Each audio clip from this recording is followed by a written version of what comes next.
Okay, once again, a very, very good morning, a very, very good evening, very, very good afternoon from every part you're joining us from. You're welcome. Welcome to the 2024 Independence Day lecture organized by the Society of Petroleum Engineers Abuja section. Of course, SB Abuja is all about disseminating technical information to all of our distinguished members, and we thank you for being part of today's event. Please confirm you can hear me and you can see me. Please confirm, probably on the chat or you respond with an audio.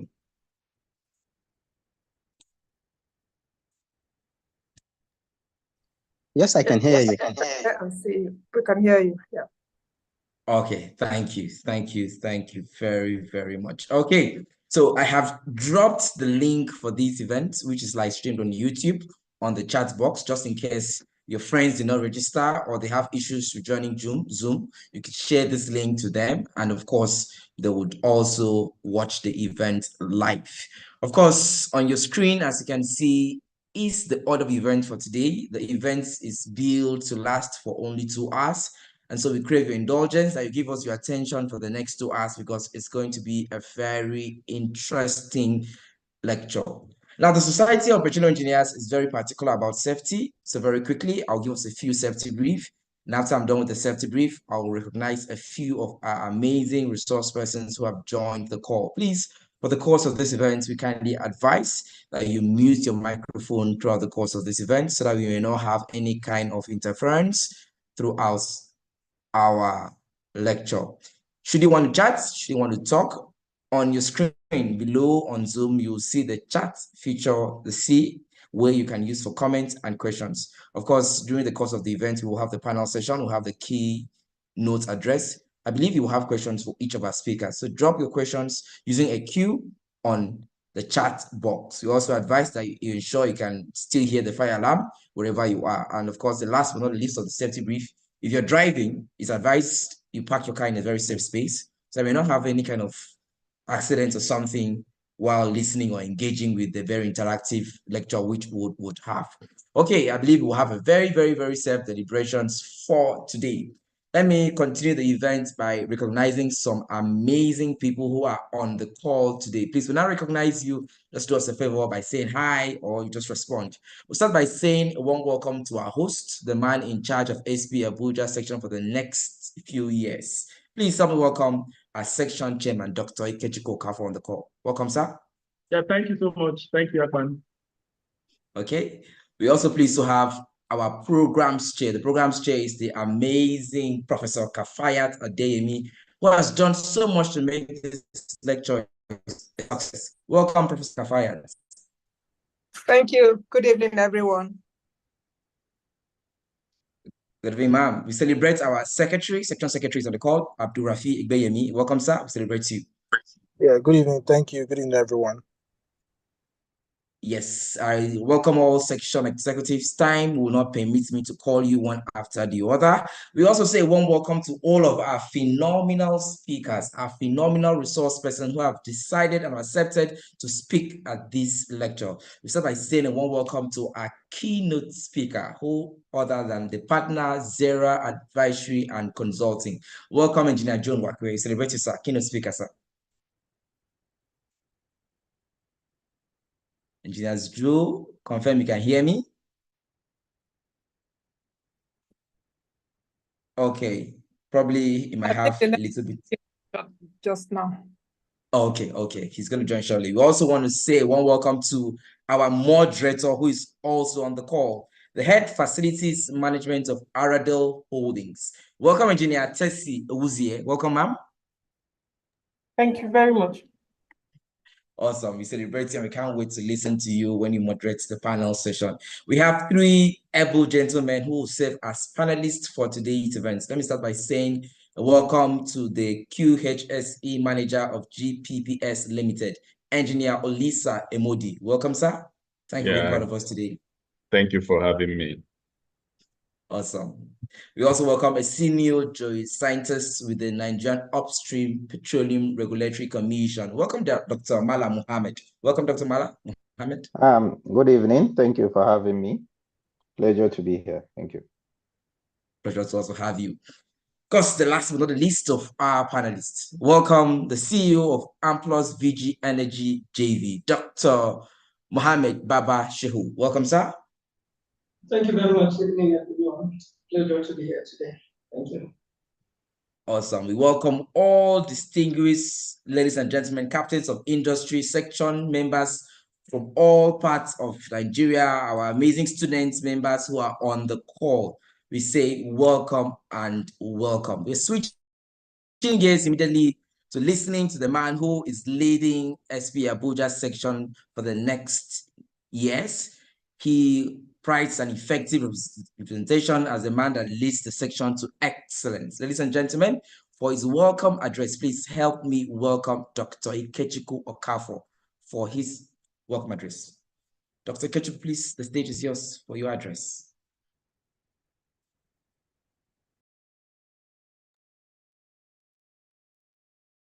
Good evening, everyone. I can confirm you can hear me. Loud and clear, sir. Okay. Always great to be here.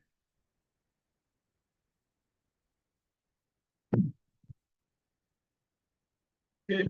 Good evening, everybody. It's a great pleasure. I want to welcome the members of the board of SPE Abuja, professional members on the call, senior members on the call, and distinguished guests, the keynote speaker. It's with great pleasure that I welcome us to the 2024 Independence Day Lecture organized by the Society of Petroleum Engineers. We gather here today to do what? To simply explore and discuss around energy transition and ESG, navigating the intersection of energy transition and the ESG. As the chair of SP Abuja section, I'm proud to share our theme for the body, which is inspiring a culture of excellence in section 199. The vision of excellence is not just an aspiration, it is the foundation upon which we will build our achievements. It will drive us to push boundaries, drive us to innovate, and live within an ever-evolving energy landscape. Our commitment to excellence underpins our approach to energy transition, and it inspires us to pursue impactful discussions like the one we'll be having here today to help us push our section and, of course, the industry forward. We are indeed honored to have a distinguished lineup with us today. Our keynote speaker, Dr. Engineer Joe Nwakwe, along with our esteemed panelists, Engineer Olisa Emodi, Dr. Malam Mohammed, and Dr. Mohammed Baba Shehu, bring a wealth of experience that will undoubtedly deepen our understanding of the intersection between the energy transition and ESG. I would also like to extend my special thanks to our moderator, Engineer Tesli Ewuzie, who will be guiding us through this enlightening conversation, and to all our esteemed board members for their contribution in organizing this event. Thank you all for joining us this evening. Let us engage fully in this critical discussion and continue to inspire a culture of excellence as we work together towards a sustainable energy future for Nigeria. Thank you. God bless. Thank you, Section Chair, for that very brief yet insightful welcome remarks. We celebrate you, and of course, we are behind you as you continue to inspire a culture of excellence in SPE Abuja section. Ladies and gentlemen, on your screen is a synopsis for today's event. Transitioning from fossil fuels to renewable energies and sustainable energy sources. Of course, we have able-bodied resource persons who do justice to today's event. But before we jump into the panel session, we'll first of all like to have the very first address, which is the keynote address. Of course, the keynote address will be taken by no other than Engineer Joe Nwakwe, who is a partner at Zera Advisory and Consulting. Of course, he has over 30 years experience in the energy industry and holds a BNG and MENG degrees in petroleum engineering from the Federal University of Owerri and an MBA from Lincoln University of the United States of America. He has a good mix of private and public sector experience, working assets across the globe and across technical disciplines of well engineering, reservoir engineering and management, workover planning and execution, field and production operations, metering, data management, and technical computing. He has also served as the special advisor, policy and regulations to the Honorable Minister of State Petroleum Resources from the year 2017 to 2019. Of course, a keynote speaker. Please, I'd like to kindly appeal that for the course of this event, if you're not speaking, you leave your microphone on mute so that it may not cause interference during our deliberations. Okay, our keynote speaker consults across the entire oil and gas value chain on technical, commercial, and policy issues. And of course, he has worked for private, public, and international development agencies. He has authored and co-authored several papers in the areas of well engineering, reservoir stimulation, and management, Nigerian gas market development, oil and gas policy, industry governance and regulation, and contributed to development of new national oil, gas, and fiscal policies, petroleum and host community development, Nigerian gas fair commercialization program, and many other Nigerian oil and gas sector reforms initiatives. He was a 2020 Council Chairman of the Society of Petroleum Engineers Nigeria, a fellow of the Nigerian Society of Engineers, of course, a member of the Nigerian and International Association of Energy Economics, of course, a Korean registered professional. Ladies and gentlemen, please, for the next 25 minutes, we'll be listening to the man who has the R. Partner Zera Advisory and Consulting Engineer Joe Nwakwe. Sir, the future stage is yours.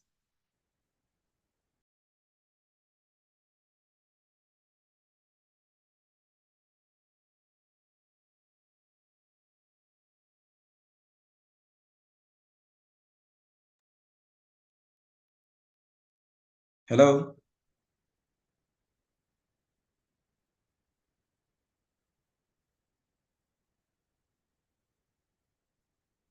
Hello?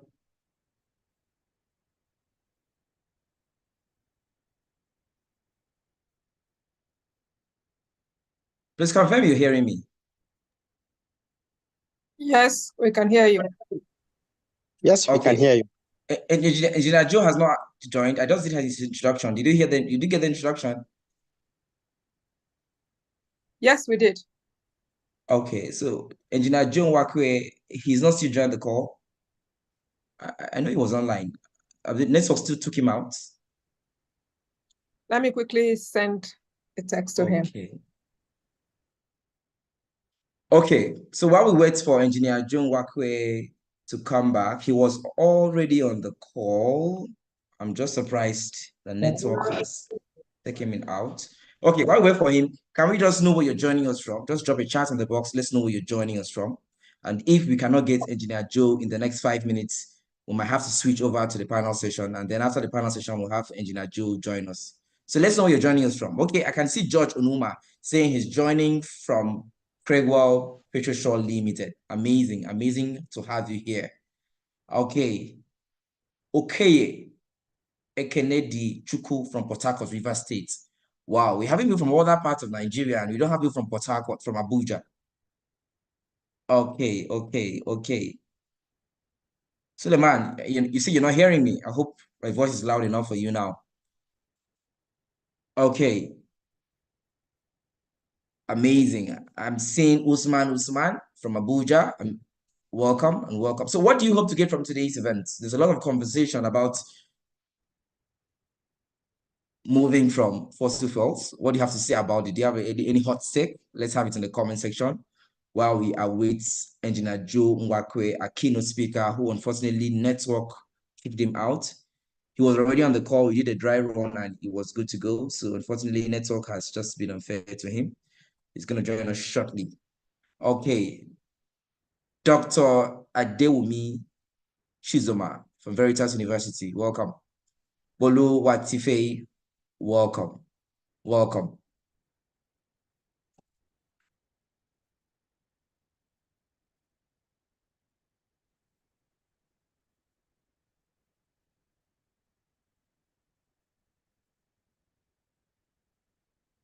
Program schema, please confirm our keynote speaker has been reached. Not yet, still waiting for his response. Okay, I believe you can switch gears to, okay, a moderator, okay. So I believe you can just wait for him. I just confirmed he has been reached and probably he's trying to join the call. We have our membership chair on the call, Dr. Ogenerume Ogolo. Thank you for joining us, sir. We also have a young professionals chair on the call, Chizomo Okoye. Thank you for joining us. Thank you for being part of today's event to celebrate your tenacity of purpose. Ladies and gentlemen, we kindly apologize for the little break in transmission. This is because, unfortunately, network took our amazing keynote speaker out of the call. But again, it's going to join us shortly. So back to the synopsis for today's event.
Ladies and gentlemen, we are sincerely sorry for this break in transmission. Of course, the internet's where our keynote speaker, okay, he's trying to join.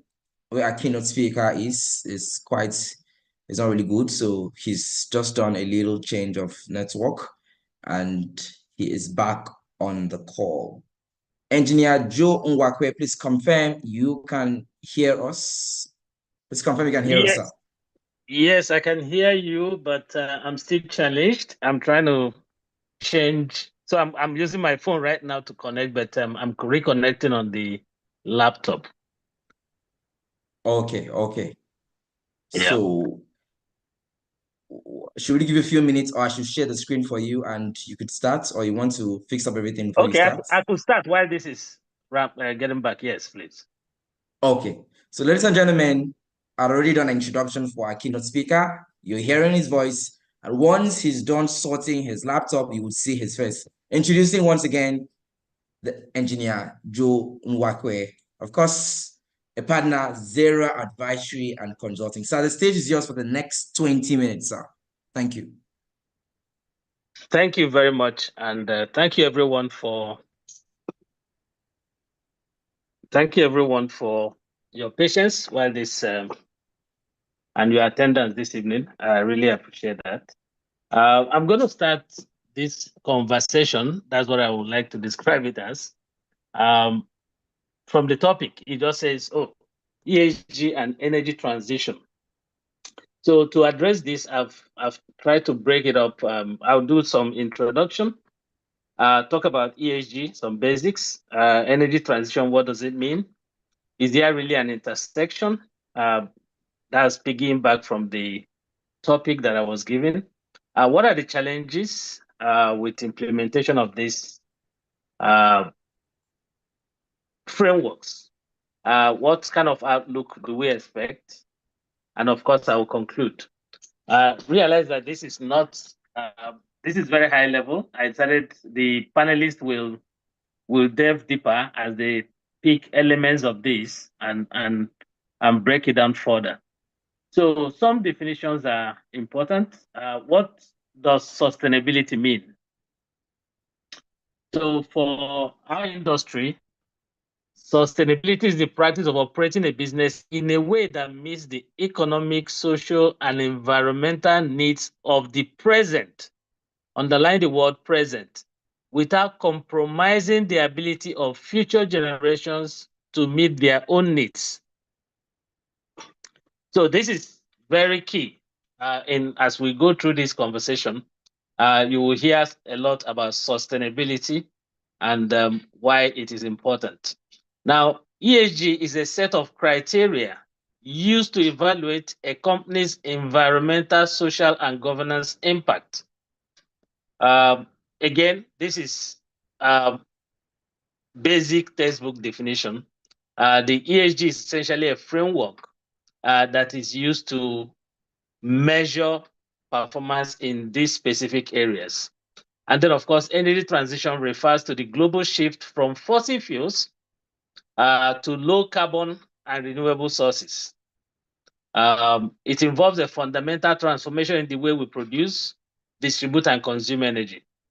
Okay, so basically this lays out these three concepts: sustainability, ESG, and the energy transition. So this kind of gives a very basic background to what we'll be discussing this evening. Now, in terms of how we assess businesses, the traditional approach has been to look at financial numbers. We have all sorts of metrics that we use for assessing the financial performance of an organization. That has been the traditional approach. However, with time, the world has evolved. We now have to look at other non-financial criteria for assessing business entities. So for financial, you have indices, profitability indices, you have liquidity, you have efficiency measures.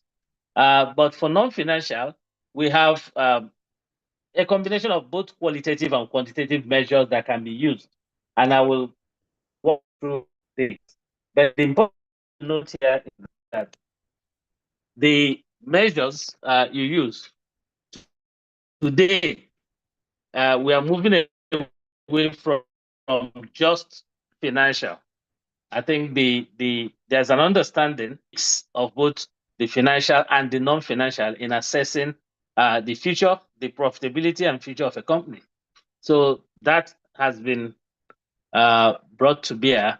So basically, I try to kind of sketch out the scope of what sustainability covers, what ESG covers, and what energy transition covers. So really, if you look at this, what is common amongst all these three is the environment.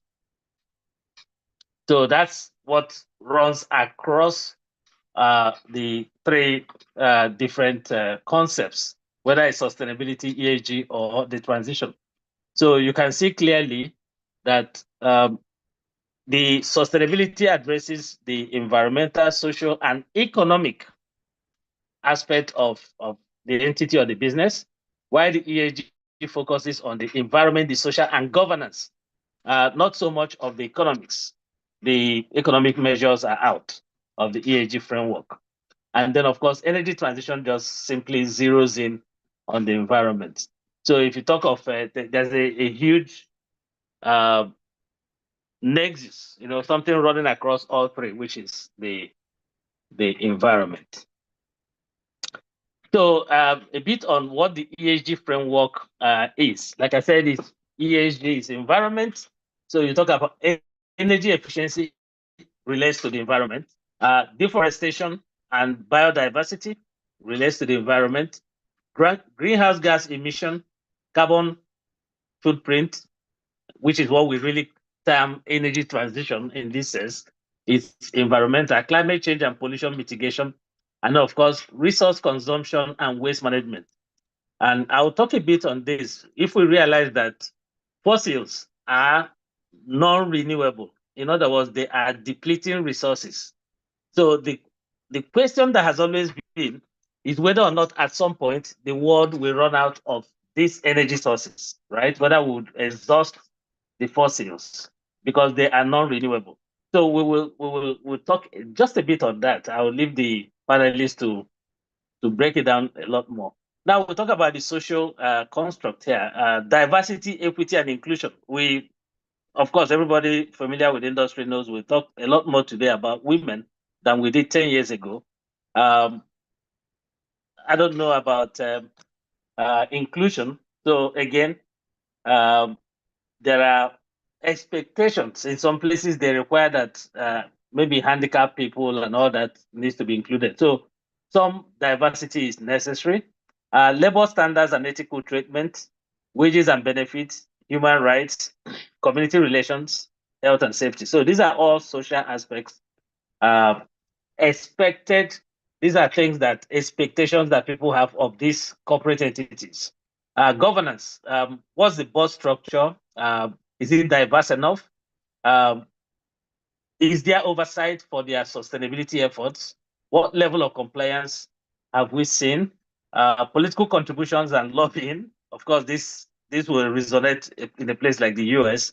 Bribery and corruption. This will resonate in Nigeria if you think about it. And then, of course, philanthropy, contributions to charity, and all of that. So these are all. So here in the country, we'll call some of these things CSR, corporate social responsibility. They are non-mandatory, but they are expected. People expect that you can make profit and still do some good. So a bit on energy transition. On the next slide is just a history, if you will, of transitions in time. The world started with, wood, essentially, as a fuel source in the 1600s, and then we had what we call the first industrial revolution when the steam engine was discovered, and the steam engine, of course, coal became the primary source of energy. So you had the very first transition right there, and then of course you had the electric age, and then of course the discovery of oil kind of displaced the coal and steam engine. So we moved from there to the second industrial revolution, where oil and gas became the dominant energy source. And we are right at the transition from what you call the second to the third industrial revolution. The third industrial revolution, the energy sources are going to be renewable sources. There's expectedly, everybody thinks they should be the dominant energy source for the third industrial revolution. So it's the IT age, with a lot of emphasis on ecological preservation. So we are right at that middle between the second and the third. So I think as we go through the talk, a lot of fears, a lot of anxiety around what does this mean for our industry? What does it mean for our country? What does it mean for as persons? What does this really mean? I'm not going to answer all the questions, but I will try to shed some light on what I think we should expect. On the next slide, just a bit more on energy transition. Again, this is very high level. I haven't attempted. If I try to break this down further, we'll probably spend the whole evening talking about it. So there are essentially 4 pillars of energy transition. There's decarbonization, which means just simply move away from high carbon intense fuels to less and maybe no carbon intense fuels. That's very simple. Okay, go to renewable. There's decentralization, means okay, in doing this, you will need to break down the energy system a little bit so that it's now in manageable chunks. You have to have, because of the nature of renewables, you have to have storage, you have to have, so there are a lot of other little things that will have to come in. Digitization, of course, you have to use technology to drive this. And of course, deregulation. So these are the 4 essential pillars of the transition. So you talk about energy efficiency, you talk about conservation and reduction. of energy consumption itself. In other words, becoming more efficient. And then you talk about carbon capture. Essentially, the thinking is that, oh, there's just not going to be enough reduction in emission to achieve the 1.5 degrees centigrade target. You have to, at some point, take away carbon from the atmosphere to be able to accomplish that. So carbon capture is an important and critical element of this. And of course, you have to move to the cleaner, less carbon intense fuels. So those are the 4 legs of the energy transition. So I will speak a little bit on the current and projected mix, because whenever we hear about energy transition, people go, "Oh, oil and gas is going to go away." Okay, so if you look at this, this is updated to year end 2023. You will see what the global energy consumption is and the mix. You're looking at almost 6. That should be, I would say, 620, 630 EJ. And if you look at the breakdown, you see that the bulk, you have coal at the base, you have oil, you have the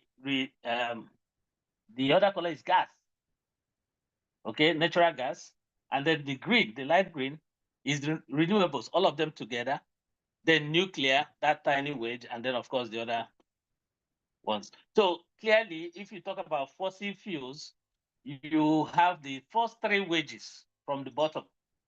And if you look at that, that's probably 80% of the entire of what was consumed in 2023. So this now shows the different scenarios that has been developed in terms of pathways to decarbonization, if you will. The very first one is what they call the steps. Those are what they call the stated policy scenario, basically what we are doing now, right? And then you have the APS. The APS is the announced place scenario where countries have made, announced some commitments. Oh, by so and so time we will do this. We will stop producing, for instance, regular cars and all that. So those, when they put all of that together, they built what they call the APS. And of course, the last, probably most unrealistic, is the NZE, which is the net zero scenario. The net zero emission scenario says, oh, we're going to do this. We need to do this very fast, as quickly as possible. So they throw in a whole lot of things to make that happen. So in each of these, I think the point of this is, no matter the path you take, by 2050, there is still going to be a very significant, looking at this, if you look at where we are today, look at the line, I'm looking at the steps scenario. Our current reality is that we're doing more than 75% of total energy consumption is fossil, right? No matter from the steps, by 2050, you will bring that down to about 50%. So that's only a 25% reduction for that case. For the APS, you will bring it down to about 30%, 30%, I think. So that's what now? That's 75 to 30%, another 35% reduction. And for the most aggressive scenario, you will take it down from there to about 20%. So in either case, in all the cases, it shows a clear picture of how this might happen. Like I said, the NZE is probably the most optimistic, and everybody understands that that's near impossible. But these are the scenarios that they are looking at, and this is the relative proportion of fossil in the energy mix that would be expected for each of these scenarios. What does that do to temperature? So again, this is updated to 2023. So you will find the dots are actual temperatures updated, and then of course the projections. So the steps takes us to a little less than 2.5 degrees. centigrade, and the NZ gets you to 1.5, which is net zero effectively by 2100, by 2100, which is a long time from now. That's 70 plus years. So that's the path for temperatures for the three scenarios that we've highlighted. Okay, so the other question that people keep asking is, what will be the implication for the economy when we reduce carbon consumption, essentially when we decarbonize? Well, interesting work that has been done. I've seen a lot of studies. Some show that there will be some reduction in GDP, which is the metric that's being used. But overall, I think the general notion is that depending on where you are, because they've shown in some places that there's a positive correlation, like in China, a reduction will mean some drop in GDP in time. But in India, same thing. But in US and other places, at least we have one data point that suggests that may not be the case. That it is indeed possible to reduce your carbon emission and not have a reduction in the GDP for the country. So again, different paths, different scenarios, but I thought it was important for us to look at that. Like I said, I've seen tons of studies and they all vary in terms of what they conclude. But this is from the IEA and is supported by some other studies as well. So is there an intersection? Like I said, sustainability is the overarching objective or goal. It's just about how can we have a sustainable business, sustainable future for the next generation. ESG is a framework for achieving and measuring the non-financial sustainability efforts, and energy transition is a step towards achieving the environmental aspects of the ESG. So you can see clearly how that pans out. So at the core of this is sustainability. ESG is a framework that allows you to achieve the non-financial and achieve and track the non-financial objectives towards sustainability. And energy transition is just one of several things that can be done or approaches to achieving the environmental aspect of the ESG framework. So I hope that provides clarity as to how this all fits together. So who are the players in the ecosystem? We have the government, of course, an interested party. You have the looking at companies now from that, but they're not just looking at the financial metrics. They are looking at both financial and non-financial, and ESG is a very, very useful non-financial measure. We have the customers for the company, people who buy stuff from them. Employees of the company, they are a critical stakeholder because it is their employees that will implement the programs towards achieving the goals, the sustainability goals. You have the suppliers, people who provide feedstock to these companies. Same. In some industries, they will have to worry about what they produce now because the requirements might be slightly different. Regulators, by implication, are in the mix as well because they have to come up with fresh regulations. They have to ensure that there's compliance and all of that. Lenders, very important. If you follow the news, you'll find that in the last couple of years, ESG performance has become a criteria for fundraising. You just couldn't just walk in, especially if you're in the fossil fuel business, you just couldn't walk in and get funding without addressing the ESG issues related to the business. So lenders are becoming very, very, very, very interested in ensuring that you have a plan and that if you're already an existing business, that you are implementing that plan to their satisfaction before they can fund you. Insurance, very important as well.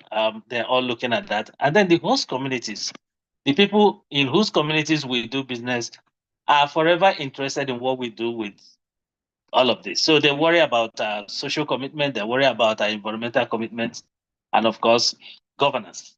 because at the heart of all of this is governance. Even if we don't talk a whole lot about it, but it is key. Next slide here. I talked about Nigeria. Yeah, I tried to bring this home a little bit. Basically, what we looked at is, okay, so we have a law, the PIA 2021, that sets the overall framework for most. But let's not forget that before the PIA, we already had some legislation.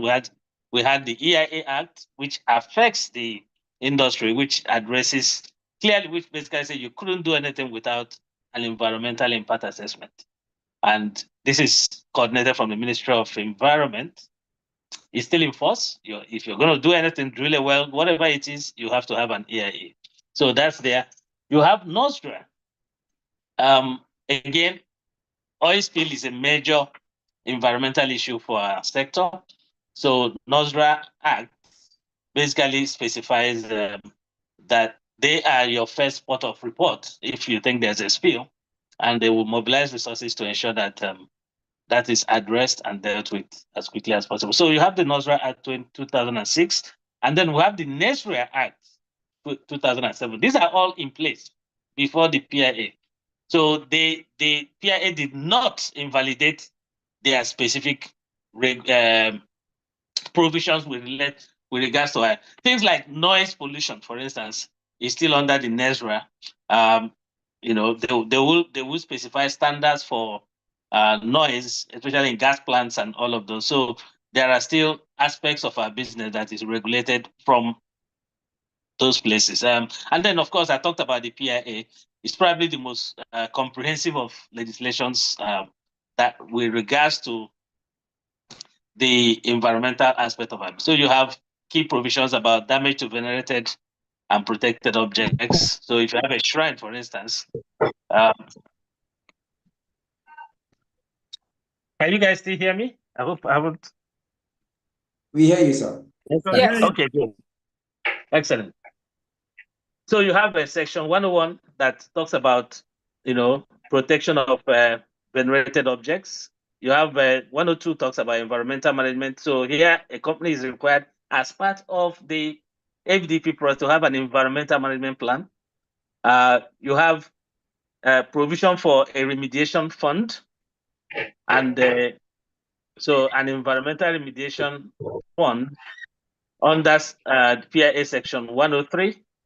And then you spent between 104 and 108, we spent a lot in talking about gas flares, penalties, exemptions, and all of that. So there's copious provision on what to do with flares. And maybe we can speak to some of the specifics shortly. We talked about abandonment and decommissioning in section 232, 233. And then, of course, we talked about the host community development in 234 to 257. And there are a whole lot of regulations riding all from the back of this piece of legislation. So there are a lot of subsidiary legislation that has been crafted just to give teeth to the specific provisions in the PIA itself. So in essence, what I'm saying here is that there is a very good coverage, especially the environmental aspect of the business. Probably less for the social and probably less for the governance bit. But remember too that there are all other laws that are non-industry specific. For instance, there's a corporate governance code in Nigeria. So all companies, whether they're in oil and gas, are expected to comply with the provisions. There's CAMA. There's all sorts of other provisions. There are human resource provisions, laws. There's a labor law in this country. Excuse me, that specifies, for instance, how employees are to be treated. So there is not for lack of law, but I think the essence of this framework really is not to ensure compliance with existing law. It's actually to see that you go above and beyond to make that difference, right? The law kind of sets the minimum specifications or requirements. So companies have to go beyond that, I think, for this to be a selling point for them. So I talked a bit on what are the benefits from doing this. Clearly, one is improved reputation. You will agree with me that our industry today has a reputation problem, right? That's why everybody is talking about energy. Nobody wants to talk about oil and gas anymore. The word petroleum sounds like a dirty word. So really, it's a reputational problem, and I think maybe we can do better in terms of how we manage our reputation as a company, as an industry, as an and ensure that we rebuild our reputation as a environmentally social sensitive industry. It's attractive to investors, just like I said. Your life is easier as a company if your ESG scores are very high, and that attracts investors because they want to know, they want to be able to say, oh, the company we are dealing with is doing the right things. Is a competitive advantage. Of course, if you're doing everything right, then you have an advantage over those who are not. It leads to improved performance. This is a bit tricky, but I will just show a study that was done last year that shows clearly that this is the case, that companies that have very high ESG scores outperformed those that didn't have those on the average. And then, of course, it helps build resilience and sustainability hardwired into the DNA of the company. And then, of course, you build capacity doing this. So these are the obvious advantages, and there are a lot more. These are just the ones I could put together. Now, there are challenges to doing this. Of course, it costs money to do, and you have to find the money. Remember, you will be looking for money to do something that is not cheap, that in the presence of very many competing needs, and that does not bring immediate returns. So that can be very challenging. So it's really about balancing the short-term focus and long-term sustainability of the organization. Part of the challenges are policy and regulation. These are changing, especially in the developed world. These are rapidly changing, and they are getting far more complex and more difficult to comply with. In most places, they are discretionary, a few of them, and it becomes a problem when they are, and you're not in a position to make a call really on whether or not that's what you want to do as an organization or not. There are human capital challenges. Very few organizations have the bench strength to implement these things across the organization. It takes capable people. It takes skills that are not currently very available. So that's a challenge. Of course, there will be supply chain challenges along the line. For the most part, yes, dealing with these issues.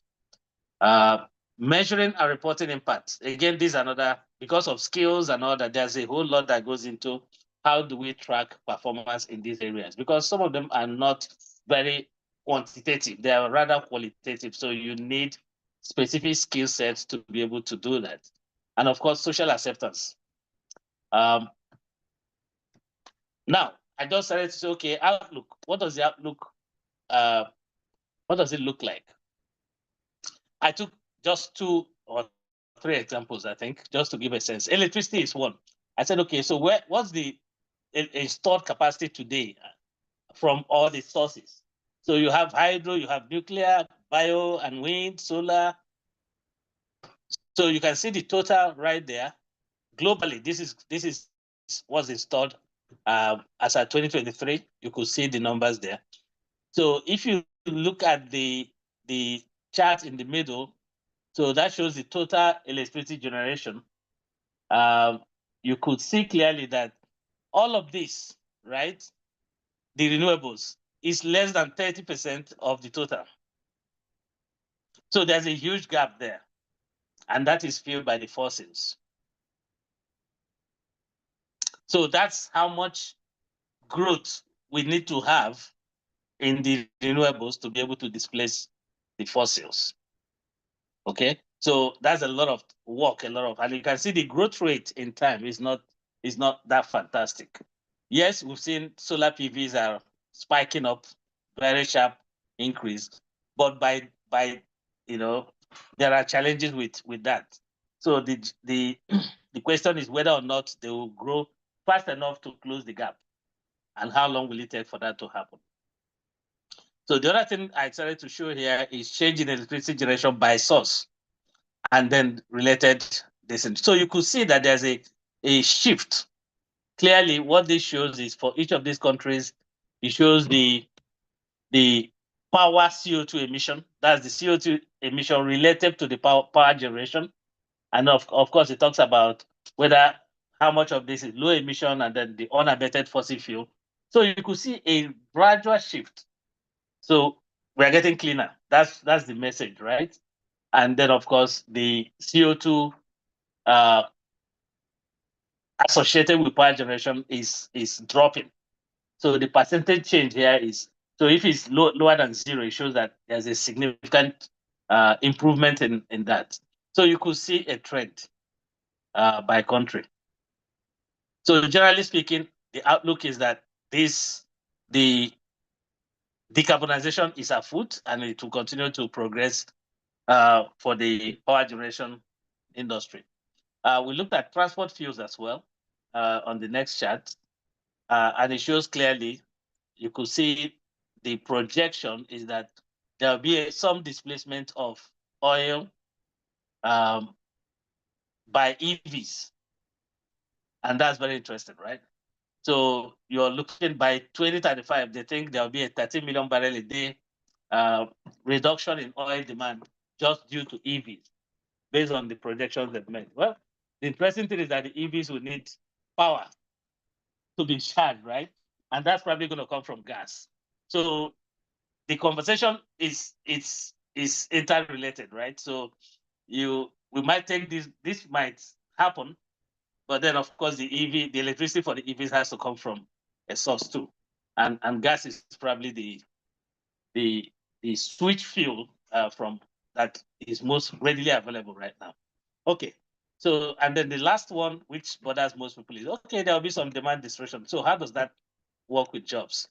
I was looking for a particular study, I couldn't find it in the time frame, that basically looks at globally what this will mean for oil and gas jobs currently. But I think the general notion is that it's not going to have a radical impact. If you look at since 2017, there's a report by I think it's PwC that shows that the oil and gas jobs in the US have dropped 7% in the last 12, 14 years. Yes. So there's already a drop, and that has to do with efficiencies and a whole lot of other things, not necessarily due to transition. And the general notion then is that the transition might not have a significant impact on the jobs. And there are a whole lot of work that people are doing to establish exactly how this might indeed impact the industry. But the thing to note again is that all the projections I've seen show that demand will be in excess of 100 million barrels of oil per day going forward. I think it peaks at about 105 in 2030. So the issue then is, if we were at about 101 pre-COVID, and it dipped to about 97, and then it came back up, and we are right now at about 102, 103. It just says that the rate of growth has kind of slowed down significantly. There is no forecast I've seen that shows that it will drop below 100 million barrels a day in the near future. So what does that do? Would that lead to job losses? So we need to see. It's interesting. But the other point that this chart shows is that the bulk of the demand is for petrochemical feedstock, refineries and petrochemical plants. Okay, so the biggest area for the demand destruction will be transportation fuels. That's where the most transition is happening. Not so much for the petrochemicals. That demand is rock solid. It's going to be there for a while, very long while. And then, of course, you looked at biofuels as well. Is a big source of demand. So generally speaking, I think the the notion is that it might change the nature of jobs in the industry, but it might not necessarily result in loss of jobs. So the last, I think, question is sustainability good for business? And a simple answer is yes. So I quoted a 2003 McKinsey study that looked at 10,000 largest global companies, and they looked at the period 2016 to 2022. And they looked at the companies that had ESG scores and all that. And so they basically came up with this result that clearly ESG score does not compensate for weak fundamentals. So if a company has a weak fundamental, the ESG scores don't help you, and that's reasonable. And they said the triple outperformance, those are the companies that are doing well across all the three areas that they've set. Essentially, they looked at profit outperformance, people who make tons of profits. They talked about growth outperformance, and they talked about ESG outperformance. The triple out are right at the middle of that. So those companies that achieve stronger growth and profitability than their peers while improving sustainability and ESG scores, they delivered 2 percentage points greater annual excess total shareholder return than companies that excel only in financial metrics. 2 percentage points greater. I think that's significant. And then, of course, the results equally show that between 2017 and 2022, a period where fewer than 1 in 4 companies enjoyed annual revenue growth in excess of 10%. More than half of the triple outperformers reached or exceeded, more than half exceeded that target. So they did more than 10% on the average. I think that's very important. So I quoted the study lead, a senior partner at McKinsey, Michael Prescher, who said, our research suggests that not only can companies do well while doing good, they can perform better because of it. So if your fundamentals are right, you will not just do well. The ESG implementation can actually make you do a lot better. So in conclusion, sustainability concerns, climate change, resource depletion are changing the global energy scape. There's no question. Basically, they are steering the energy sector towards renewable sources, enhance efficiency, and improve emission management. And I think we need to understand that the 4 legs of the transition are very key. I haven't seen anything that suggests that if you did only one, which is switch fuels, that you will achieve the temperature target set. So you have to do that, and you have to capture and sequestration. So it's a combination of steps that will get us there. So companies that effectively adopt ESG strategies will be better positioned to navigate the challenges and opportunities presented by the new energy industry. And of course, the Nigerian oil and gas industry has codified some of these sustainability requirements, while a whole lot of the others are still discretionary. So companies can decide what they want to do with those. Sustainability does not impair business outcomes, but it has been shown to enhance them. So that will be my talk. Thank you very much. I will leave the stage now for the panelists. Thank you so much.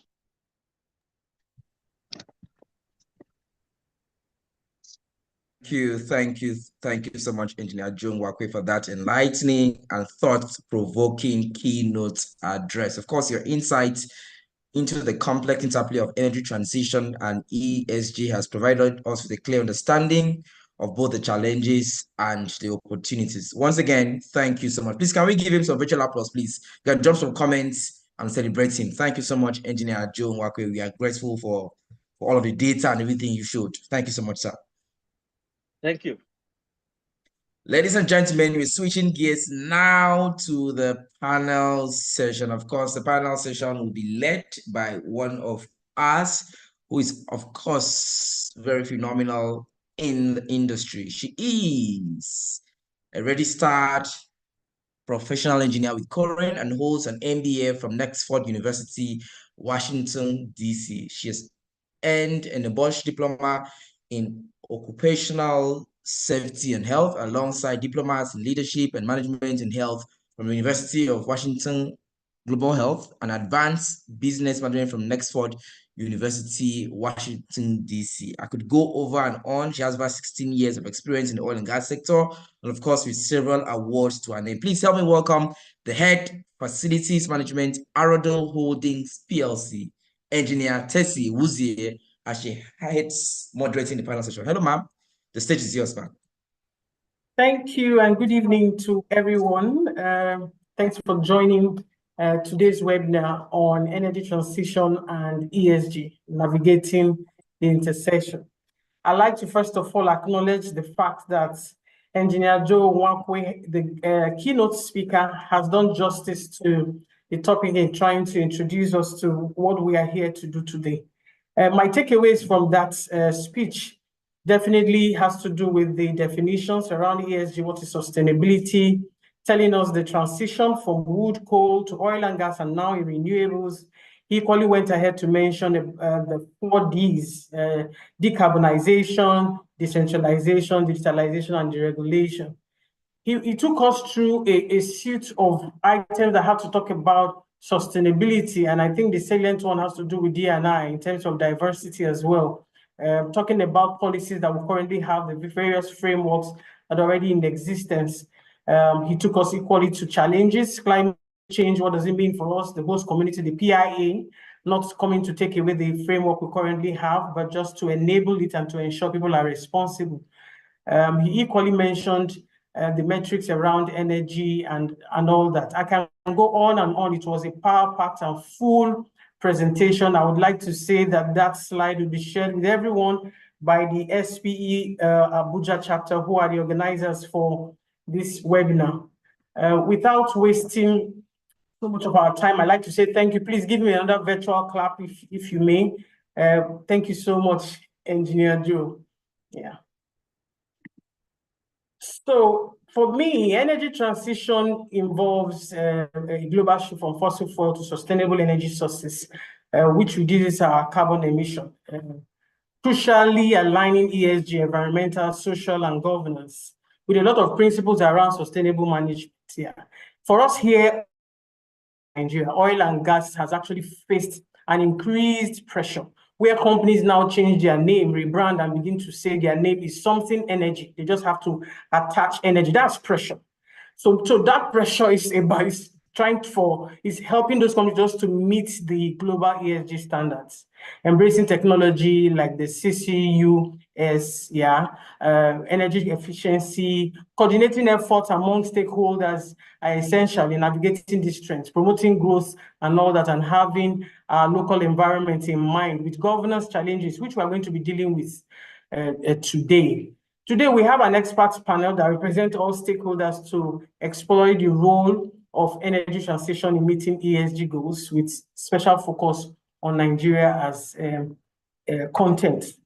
I'd like to first of all introduce our panelists. I have been introduced, and thanks to MC for today's session for that introduction. Thank you for the kind words.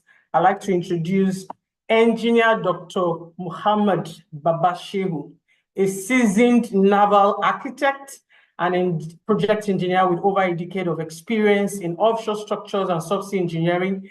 He has expertise and spans through offshore installation, decommissioning, oil and gas financing, renewable energy, particularly in carbon capture, utilization, and storage, the CCUS. He holds a bachelor's in civil and water resource engineering at the University of Maiduguri, a postgraduate diploma in offshore structures from the Academy of Maritime Education and Training University, a master's in subsea engineering and a PhD in naval architecture from the University of Strathclyde. Currently, he is the chairman and CEO of VG Energy and Amplus VG Energy JV Nigeria, focusing on the commissioning and FPSO asset conversion of carbon capture. That sounds like digitalization for me. Dr. Shehu is also a guest lecturer at the University of Strathclyde and a member of key engineering committees in Nigeria, recognized for his innovation with the Subsea 7 Smart Award in 2023. His work emphasizes sustainability and safety in offshore engineering globally. Please join me to welcome Engineer Dr. Mohammed Babashiru. Next on the list for our panelists, we have Engineer Olisa MOD. Engineer Olisa MOD is a Quality Health and Safety Manager of Global Process and Pipeline Services, GPPS Limited, with over 20 years of experience in work health, safety, environment, and quality management systems in the oil and gas industry. He advises on safety compliance and concerns. He equally manages loss prevention actions and standards and can improve risk management and operational excellence. He holds a bachelor's degree in chemical engineering, a master of science in engineering future, that is oil and gas, and a general management certificate from the Enugu State University of Science and Technology in Enugu and the University of Aberdeen, as well as University of Cambridge, respectively, as well as professional certificates in process safety management, quality, environment, health, safety, management systems. He's a member of the Society of Nigeria's NSC and American Society of Professionals. He also belongs to the Institute of Safety Professionals of Nigeria, as well as the Risk Managers Society of Nigeria, among others. Please make welcome Engineer Olisa Emodi. And the third on our list in our panel session is Dr. Mohammed Malla, a chartered geoscientist, climate change policy advisor, brings over 13 years of experience in the energy sector, focusing on climate risk management and sustainable policy development. His expertise spans from climate change strategies, resource management, and facilitation of cross-section collaboration between governments, private sectors, and local communities, that's stakeholder management for you, to address energy and environmental challenges. He holds a PhD and a master's in petroleum geoscience from the University of Manchester, along with a bachelor's in geology in the University of Maiduguri. He's a regulator in the Nigeria upstream petroleum sector. He emphasizes the convergence of data, energy, and climate action, a fellow of Geological Society of London and the Royal Society of Arts. Dr. Malla is an active researcher and speaker, contributing significantly to Nigeria's energy transition and advocating for a low-carbon future aligned with global climate goals. Please make welcome Dr. Mohammed Malla. Thank you very much. And we're going to get into the business of the day. And I like to say to our audience, with the time allotted to us, we may not be able to do justice to the topic, but look out for other topic and discussion points that the SPE Abuja session will be providing after now. In moving along, I like to start with saying the energy transition is a global movement, actually, but each country faces its own unique challenges. Could you just briefly, from what the key speaker has mentioned, each of us on the panel, can you briefly speak about your own perspective of what energy transition and ESG is? And is there really an intersection? Are they at both ends, or is this something that we've already lost hope that fossil fuel is leaving and we're moving into something very new? I'd like to start with Dr. Mohammed Shiu, please. Yeah, thank you very much. Thank you for inviting me here today. When I was actually hearing the speaker, the keynote address, it's a bit scary for people studying petroleum engineering. 5, 6, 7 years back, you go to universities in the UK, you go to petroleum engineering department, and you tend to see a minimal kind of 2-3 students studying petroleum engineering. Unlike before, you go to petroleum engineering department and you see 50 to 100 students during the oil boom. The perception within energy transition is right, but we need to look at opportunities within sustainable development. How do we intend to do that? Industries are moving into reducing carbon footprint, and studies within carbon footprints shows that if you can reduce CO2 within oil and gas production, you will still achieve the net zero. What are we currently doing as an organization? We one, we basically need to look at who are the emitters first. If you look at the history of emission, steel industry is the highest. Then cement, oil and gas is number 3, with just 4% out of 100. How do we intend to reduce carbon emission, carbon footprint? We need to look at other industries outside oil and gas, meaning we need to reduce the carbon footprint within some of these industries and also replicate it by the oil and gas kind of industry. And today, we also utilize CO2 as a clean energy, where we convert CO2 into jet fuels by adding green hydrogen. So it's changing actually. It was waste initially, and today we are converting it to clean energy. So this is what we are doing and what we are preaching. And globally, this is how the oil and gas industry is moving into a more newer phase of energy transition. Unlike before, when the energy transition started, it's more of like moving out from fossil fuel to renewable. I'm one of the engineers actually within Europe that designed the early floating system. Wind is very expensive when you're designing floating systems, and within the solar is not sustainable in terms of energy output. So we are more into the energy transition phase of reducing the CO2 within oil and gas. I had the speaker also speaking on energy depletion.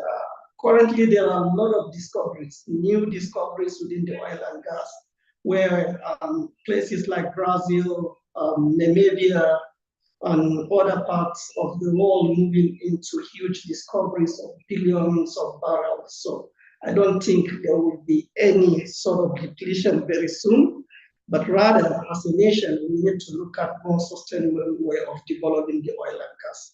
Thank you. Thank you very, very much. I see from your comments, there's an intersection actually, and the transition is there, but we're not losing sight of fossil fuel in the nearest future because there are new discoveries. Engineer Lisa, what's your perspective around energy transition and ESG? Yeah, for me, the energy transition is something that we are going to have for a long time, because we're not going to just get there, just like the presenter has, our keynote speaker have highlighted. There's still a lot of work to be done. The percentage is going to contribute. It's not something that is going to be so significant to tilt what we are having now currently. For me, the energy transition in Nigeria, bringing it back home, has a lot of its own challenges. You look at the infrastructural challenge. How are we going to manage it? We look at the investment gap there. How are we going to manage it? You look at the regulatory bottlenecks, which I'm happy that Dr. Mohammed is here. Sometimes to do business, doing licensing, you need to create that enabling environment for people to make investment in this area. So those kind of incentives and enabling environment we go along the line to determine the progress we are going to be making. Because if you look at statistics, you can be seeing Western worlds, they will be making some improvements, but what are we doing here in Nigeria? We need to still be very optimistic. We can be reading studies done, but none done. I've not seen.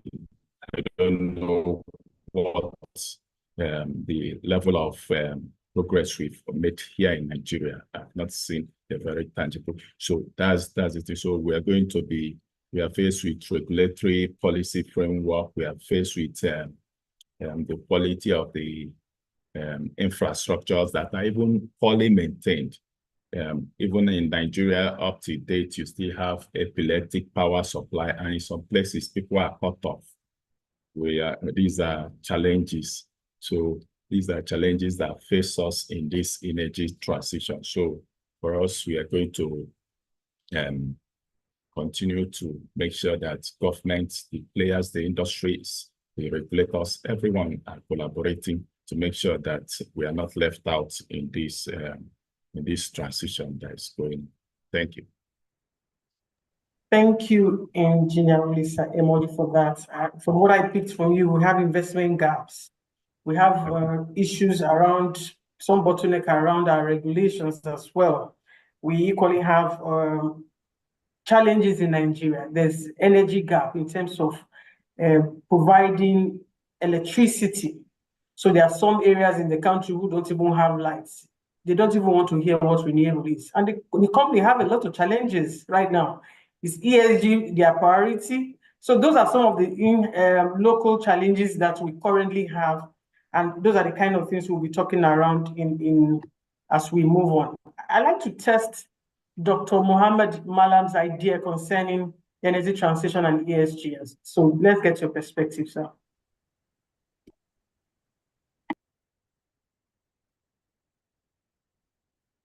Sorry, you're muted. I know you're speaking. Oh, yeah. Sorry. So thank you for the question, Tessie, to my other panelists and our keynote speaker for doing justice to the topic so far. But I think it's an interesting question, setting the context. What does energy transition mean to me? So for us, energy transition, basically, like has been demonstrated by the keynote speaker, energy transition have always been happening in the world, where we went from using coal, wood to coal to gas, and now there is the push for renewables.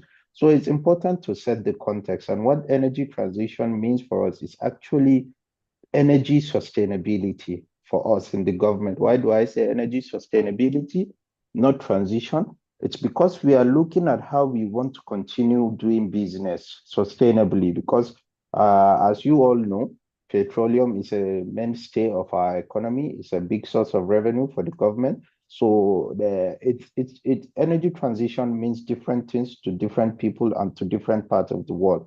Actually, the whole drive for the energy transition is because of emissions. So we look at this part of the world, we look at our emissions profile and see that, okay, actually, we are not doing much.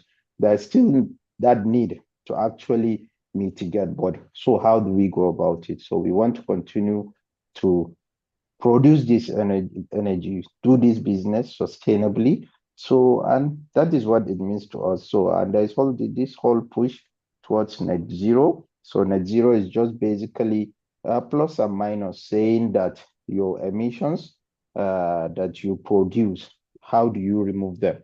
And this is where we are looking into technologies, innovations, ideas that can come and bridge. So, and the whole central point, like has been mentioned by the keynote speaker, about both where energy transition and the ESG principles come together, is all to protect the environment. This is also the drive for us, like it's mentioned, as enshrined in the PIA, which is a driving legal framework for us.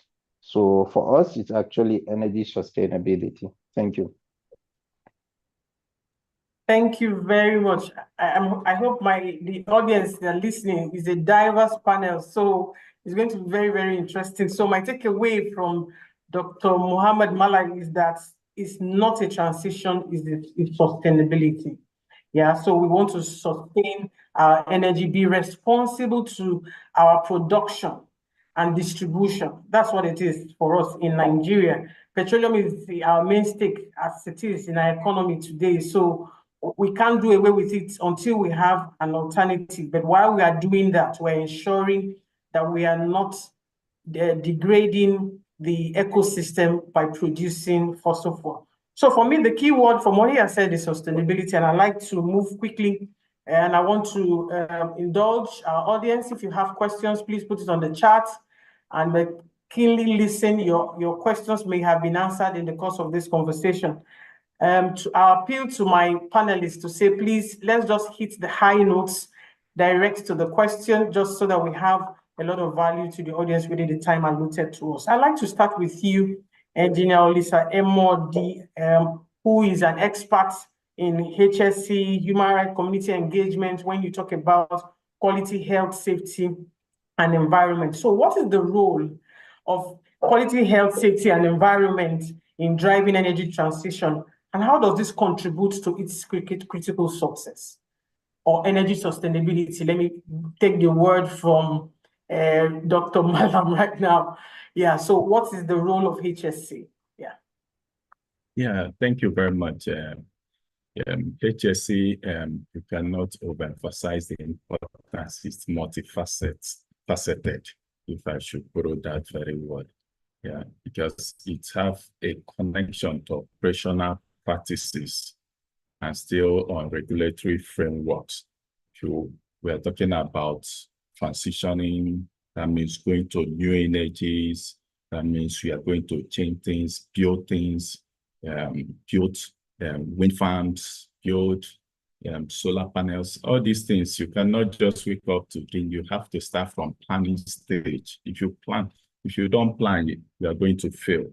That planning stage is where HSE comes in to come and look at what are the risks involved in doing these things. So you have to identify the potential hazards with mitigations that are going to effectively manage the risk in that business, identified and controlled before we get into that. And it's going to help in even facilitating operational license. Because if you don't have these things in place, you will not be able to approach the NUPRC and the regulators to get licensed, because they want to know to what extent have you been able to identify your risk, and to be able to, have you managed them, have you put contingencies in place and to ensure that people are not going to be hurt, killed, and the environment we are trying to protect and is not going to be impacted negatively upon. So this is just a few, and you are going to be looking at even the monitoring, compliance monitoring. HSE is going to help to drive that again. Because if you are not monitoring something, then there's no, if you're not putting metrics in place, you are not going to improve it. That's what one of the economists told us in one of his writings. So whatever you cannot measure, you cannot improve upon. So HSE is going to help you to achieve that in that. So that's a critical role the HSE is going to play. And the second part of the question, there was something else you added to the question. No, so I said, how does this contribute to its success? And I think indeed you have enumerated that these are the actions you're going to take to ensure that this transition or this change is successful. Yeah, thank you, Engineer Emodi, for that. Yes, it's going to be even the environmental protection aspect, because there is going to be EIA for the project. So you are going to do all of these find itself under HSE. You're going to do environmental impact assessment. It's about protecting the people, the environment, and other things, even the business we are talking about, because the ESG and energy is about protecting the business, giving competitive advantage to organizations that have embraced it. So through HSE, you can achieve this. Thank you very much for that. You mentioned a whole lot. You start from planning, you need to involve HSE. So HSE helps in terms of planning. So both the investor, for all stakeholders, health, safety, and environment, the element is embedded in the planning, and it has to equally do with identifying the risk. What are the exposures in doing this transition? What are the mitigations going to be put in place? Are they enough, or do we still have weak links along the way? So facilitating the licenses that helps Dr. Malam to be able to give you a license. So providing those documentation. So sorry, I've named you a doctor now, Engineer Olisa. So just take it, you're a doctor now. So go get it. Yeah. Engineer Olisa, Emodi, you have actually done well talking about monitoring and compliance. And I see compliance monitoring clearly connected with what Dr. Mohammed Malak does as well from his own end, speaking to how they help us to regulate. So I'll quickly like to ask, stance has our nation adopted regarding the energy transition and ESG? How are we aligning to what policies or global sustainability standards are we aligning to? And the last question, just to take it in one go, what steps are being taken to balance economic growth and environmental social governance priorities as a nation in connection with compliance? Please, can you share with us?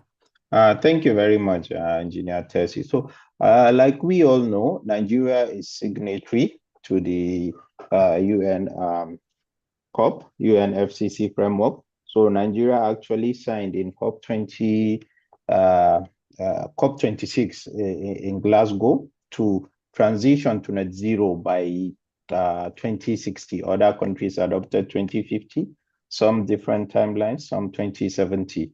So, but Nigeria adopted that was in 2021 to go to net zero in 2060. And I think afterwards we had the introduction of the PIA, the Petroleum Industry Act, which Engineer Joe has touched on. It was followed by the Nigerian Climate Change Act. These are all frameworks that were supporting this energy transition, which I think gave birth to my own organization, the Nigerian Upstream Petroleum Commission, the NUPRC, and then the Nigerian Council on Climate Change, NCCC, Council on Climate Change. So we also have the Energy Transition Plan, which was a comprehensive plan that mapped key sectors of where sources of emissions in Nigeria and how we can mitigate those emissions, and also the source of funding we need. So I think from that energy transition plan, Nigeria needs about $410 billion over the course of the 30 years from 2030 to 2060. And to sustain that, you need about $10 billion investment every year in this sector. So where is the money?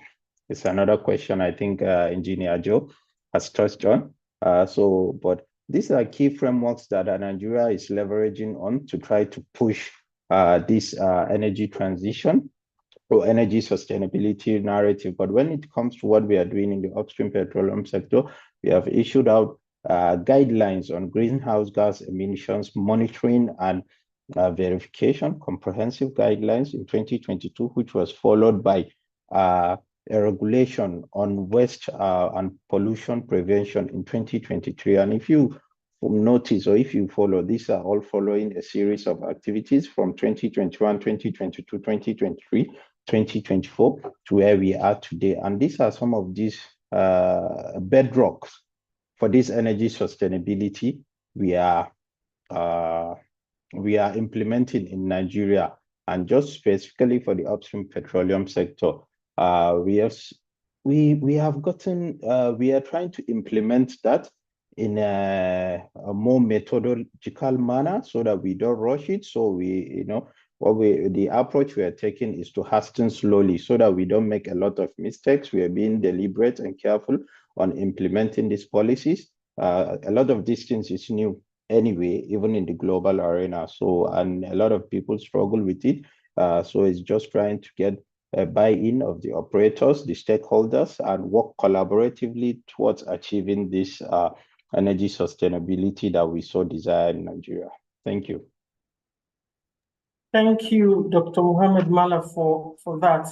I see that we already have signed up, as a country to the framework in transiting. And I like the fact that we're able to say we want to do ours in 2060. And I think that's very smart. We already know we have a lot of challenges. We can't compete with the Chinese or the Indians or US. We can't compete with them. And what I've picked from you is the PIA, and what is profound for me is the trust fund, ensuring that the communities are well taken care of, even as you operate within their environment as stakeholders. One of the statements you made that jumped at me was to say we are doing this slowly to avoid mistakes. And that lines up to what Engineer Modi had actually mentioned, where health, safety, and environment is being taken care of. And I want to say thanks for that response. I'll quickly move to Dr. Our doctor, or Dr. Shehu. So as I know you're an investor, yeah, from the introduction, you're an investor in energy transition journey. A lot of things I've heard today: planning, putting a framework, doing things slowly. All those are elements of change management. So for effective change management, what has been your experience as an investor in navigating the engagements between companies, the regulators during this transformative journey? What has been your experience? Thank you very much. Like Dr. Mala said, some of these technologies are new. Working with local indigenous companies here in Nigeria, first we're educating companies on the importance of energy transition and how best we can come up with some of these projects. Even with investment, I think some of the early challenges for us is policies and framework. When we moved into Nigeria, we came in with the ideology that we want to fund projects. But the question is, when you fund projects, how do you get your investment back? And some of the early challenges in terms of carbon management and carbon monetization was, how much are we going to sell the carbon credit? Because we're looking at investments around hundreds to close to 250, 300 million US dollars. If you invest, how can you get your money back? It was a bit challenging. We made NURPC, NCC, and other stakeholders within Nigeria. We've started discussing currently on how best, because we don't even have a figure on how much we sell carbon credit today in Nigeria. And one other thing is the challenge within different regulatories. Like Malawi can only regulate oil and gas. We have other regulators in the cement industry, in the power industry. How can the investors, the regulators, and the decision makers, the likes of NCC, we need to have a clear policy that will guide the regulators, the investors, and the decision makers. It's a bit challenging. Bala is smiling because he's part of all the discussions, but we're doing our best to educate people and to see how best we can have access to some of these huge opportunities and funding in Europe. Today, just a few weeks back, the German government declared 150 billion US dollars on hydrogen. We have the blue hydrogen, we have the green hydrogen, and we have the gray hydrogen. And easily within Nigeria, you can convert the likes of the hydro stations we have for your green hydrogen and get access to huge funding. But the question is, we don't have a good regulatory framework to bring in these investments. So we're currently educating the government, the private sector, and the decision makers. Hopefully very soon, Nigeria will have access to the billions of US dollars being declared for a lot of the energy transition projects. Thank you. Thank you very much. So in as much as we already have framework, we see that implementing it and trying to regulate it. One thing is to have a document, another one is to implement it, embedding it in the companies and in those who are going to be operationalizing it. It's a huge, huge challenge, like he has mentioned to us. We can see that awareness, education, people need to be educated. They need to know what this is about, how to manage all this transition and the energy transition itself. What does ESG really mean? There's a whole lot for us to equally chew. And I think I still like the path of moving slowly.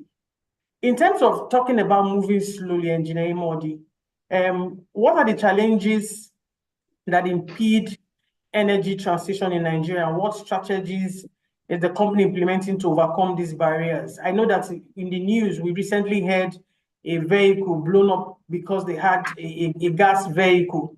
And for me, that's not taking it slowly. That's not taking it slowly. Somebody just went ahead and put himself in a vehicle that has gas without understanding what to do. So what challenges do you see as we do move on in energy transition? Can you just take that in just 2 minutes, please? Thank you.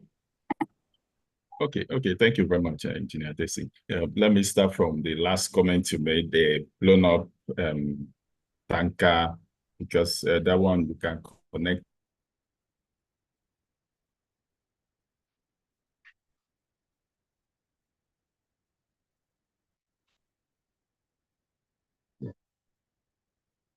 I think we have lost connection. Is it just me?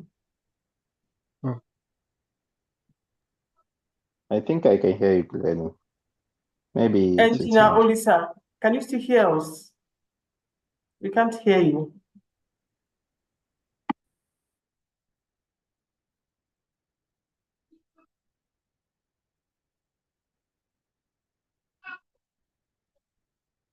Okay, if he's having some network issues, I'd like to move. I'll get back to that question when he's joined us again. So, Dr.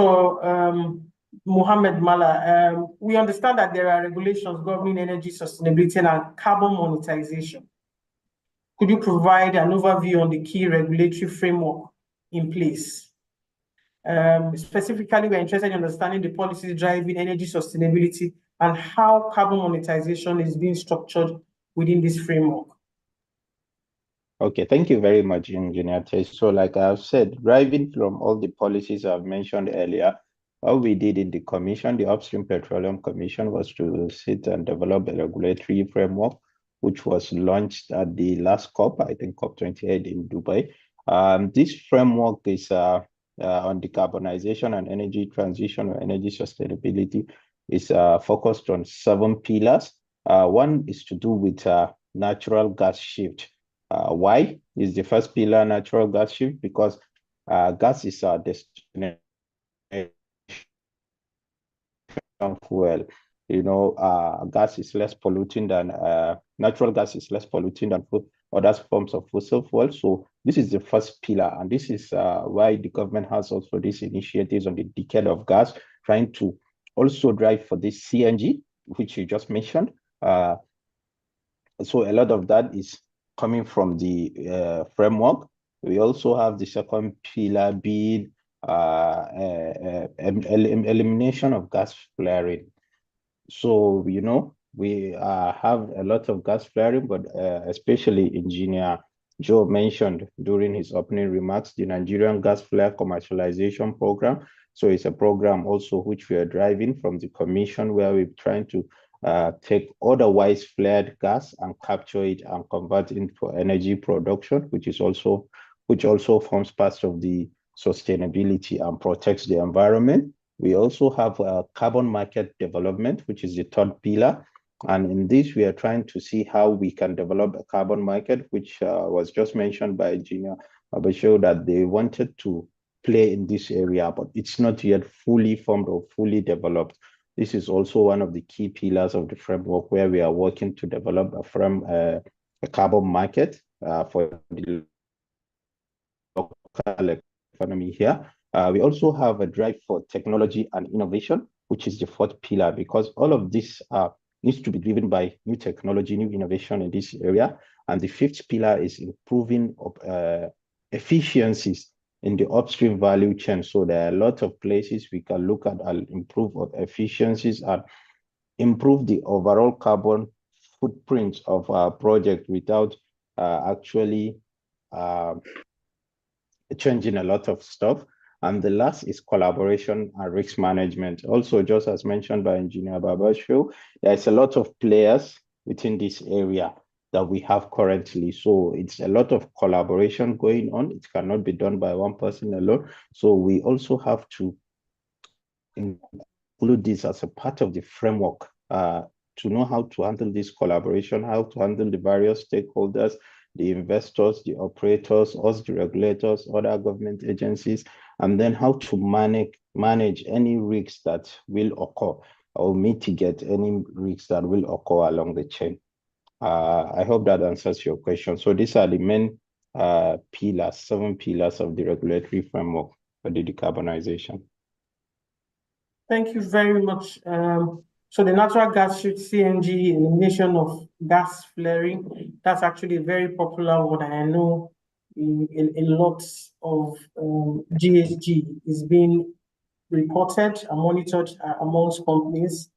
You've talked about risk management and collaboration as well among the 7 pillars. So I like to thank you for providing insights to that. So there is a framework for carbon monetization and carbon monitoring. So then I'd like to move to Dr. Mohammed Babashiru. So within the sustainability space, we have heard about carbon capture, utilization, and storage, CCUS. A lot of initiatives around that, because that has to speak with a lot of technologies in trying to manage carbon and store them. We've equally had initiatives around decarbonization, a lot of efforts around it. To stay aligned with the current trends, you can't take out digitalization. You can't deprioritize digitalization, just like has been mentioned by Dr. Mohamed Mala talking about technology. Are there ongoing technology initiatives within your own organization as an investor?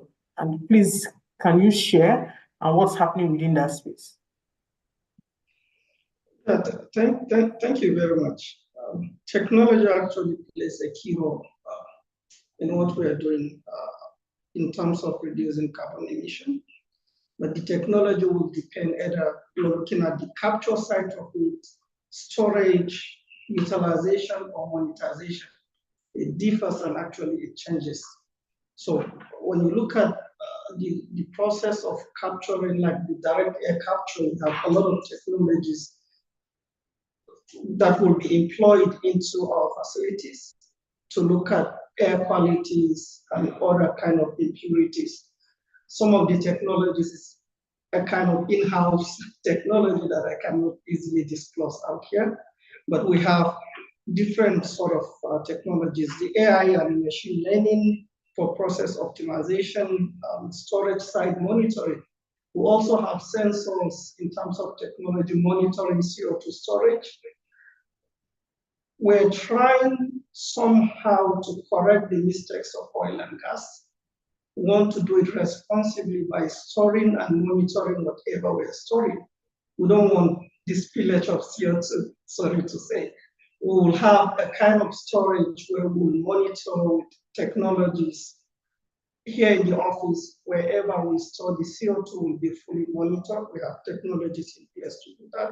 We also have the blockchain for transparency and credit tracking on how we intend to sell carbon credits and how we intend to track whatever carbon credits globally. And then we have the integration within the renewable. Like I said, today we're using CO2 as a waste to an energy transition where we capture CO2, combine CO2 with the likes of hydrogen, and then have clean jet fuel. So this is how we're looking at both the technology aspect of some of these projects globally. And today we're also going to implement a lot of these technologies within Nigeria. Thank you.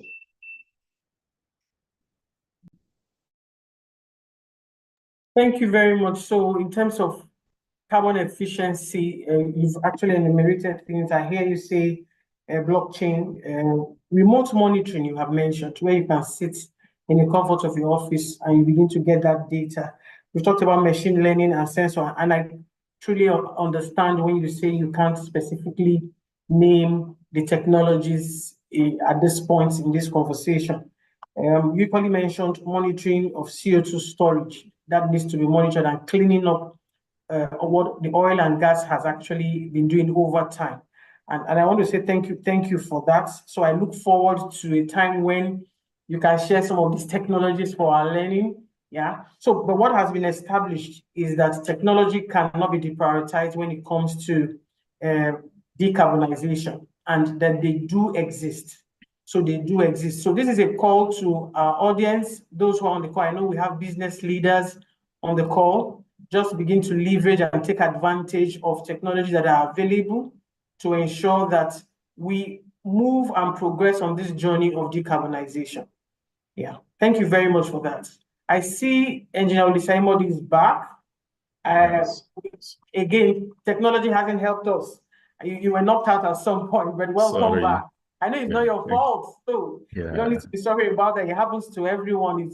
It's the level at which our country is when it comes to technology again. So that's a different subject in itself. But I'd like you to go over what are the challenges that impede the energy transition in Nigeria, and what strategies is the company taking to overcome it. I cited an example of an incident that just happened, and you were about to speak, so we're ready for go ahead, sir. Okay, thank you very much. And yeah, the incident I was trying to speak on was on the knowledge gap. You know, you need to have that awareness in place, and that this is, people should know what is even the gain in doing the energy transition. And then there's knowledge gap there. That means there's going to be skill gap. The challenge there is because it's a new technology we are going into in this part of the world. We need to train people, let this awareness come, let government make necessary funding, do collaboration, because there's a financial challenge, which is another concern. There should be collaboration between with partners, World Bank, some organizations like African Bank, to get this kind of funding. I listened to what Dr. Mohammed said about the kind of investment that needs to be put out on a yearly basis if we are going to realize the 2060 and net zero goal. Yeah, it's a whole lot, and this is a government that is struggling. So we are even struggling a lot. We know where Nigeria is in terms of economy. So these are some of the challenges. Inadequate infrastructure is another challenge that we are grappling on. Even when we produce these energies, these renewable energies, how do we pass it into the grid system? What's the connection? Have we really formatted that plan, put these plans in place to make sure that there will be a seamless connectivity between the people that own the facilities and the new investors that are going to come to generate? You know, these things are the things we need to start considering and start nipping it on the board at this very stage, and make sure that we don't have that challenge. What are we going to do as organizations to help? As organizations, in our organizations, we can contribute. Those people that are into producing oil, let them get into the organizations, let them get into make sure that they stop gas flaring.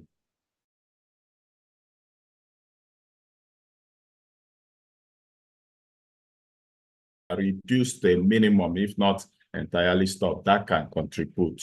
We can make investment. The organizations can make investment in solar panels off peak periods. The solar panels can connect. In my organizations, where I work, we have solar panels. I know a lot of people that come over the weekends to do some work. They don't need to go and run the generator. They can easily just plug in their systems and they work. And when they stay a couple of hours, they leave. So this can help to reduce the carbons that we are putting out there. It's not a difficult thing to do. We can do waste segregation so that we can segregate waste and do recycling.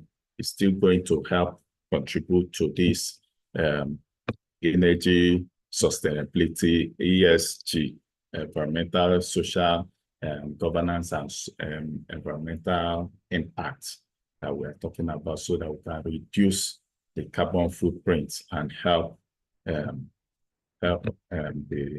country contribute towards kind of environment we all want to have.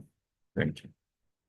All right, thank you very much, Engineer Emodi. And really, you have hit the high notes talking about training, awareness. Those are the challenges will currently face. You've talked about funding. Yeah, our investor expert on the call has actually mentioned that.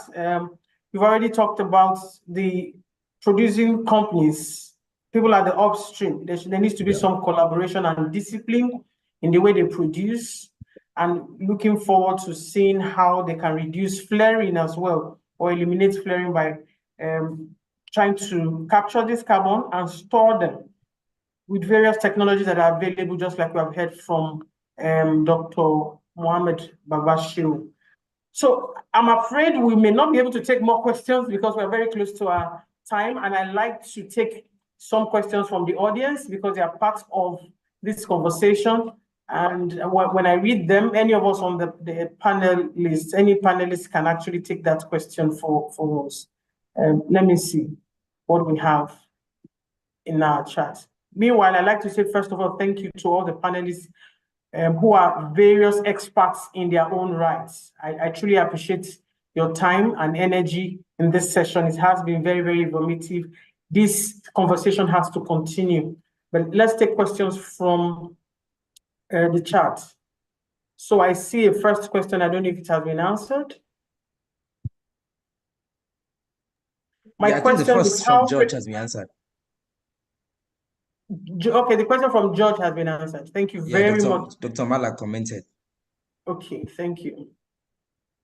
The other question from Lawal says, I just want to ask, being a very important requirement for this transition, does Nigeria currently have working group on identification and analysis of potential geological storage sites?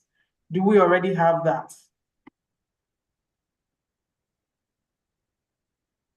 Yeah. Dr.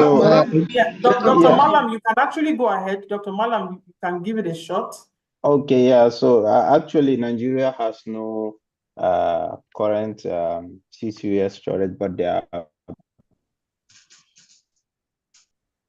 are studies and projects that are underway in Geneva to bring these technologies where we can get to launch it. So currently there is none, but there is work ongoing to actually start some pilot in Nigeria on this on the potential for carbon storage and actually mapping the extensiveness of carbon storage potential in our own basins in Nigeria.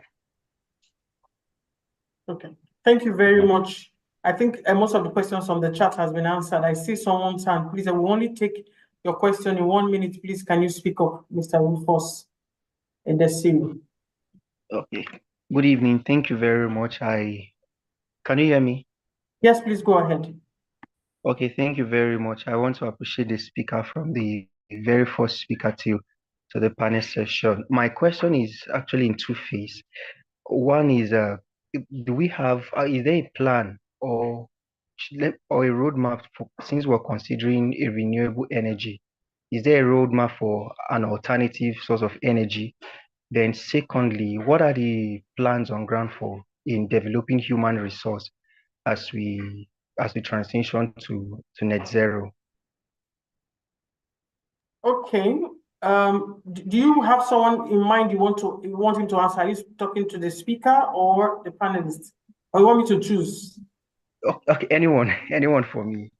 Okay, Engineer Joe, if you want to give it a stab, I don't mind, but let's just make it very short. We have less than 2 minutes.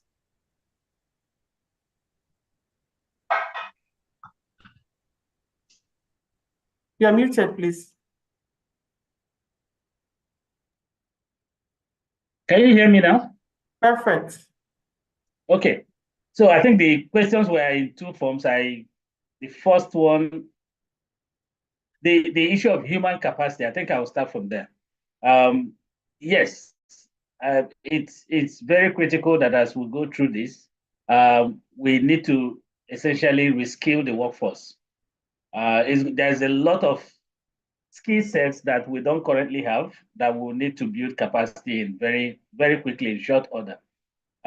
Things like carbon capture, I mean, there's so much out there that we do not currently have in-country capacity for that we need to ramp up on. So yes, and I believe the universities and the training institutions are focused on making sure that we include those in our curriculum because it's equally important. So that's the answer to that. I think, what was the next question? Sorry.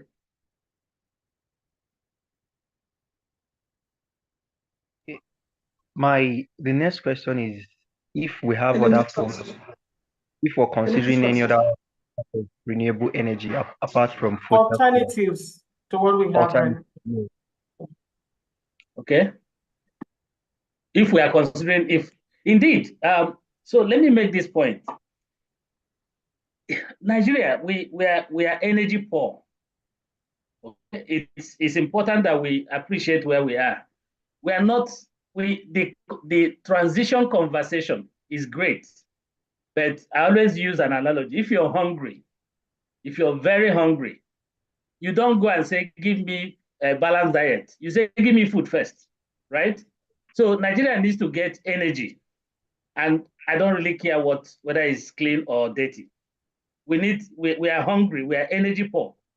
So it is after you've eaten to a certain, you now say, where is the meat? So that meat will come in time, right? So the clean, we will clean up as we go. But I think we need to, for our economy and for our well-being, I think we need to quickly address our energy deficiency without necessarily bothering. And I've made the point severally that if it means we have to use coal, for goodness sake, let's use coal. Whatever will give us, we'll close that gap very quickly.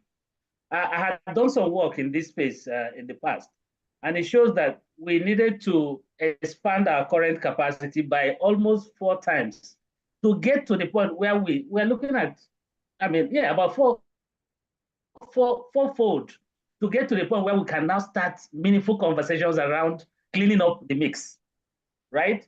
You must first address the deficiency. So are we looking at alternatives? Yes. And let me make another point. I think that given where we are and our inability to bridge the electricity gap, I think we need to now leapfrog by creating some mini grids, embed systems. We need to go solar.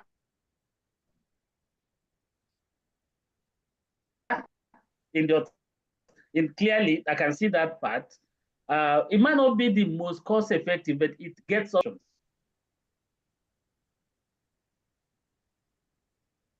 Hello, can you?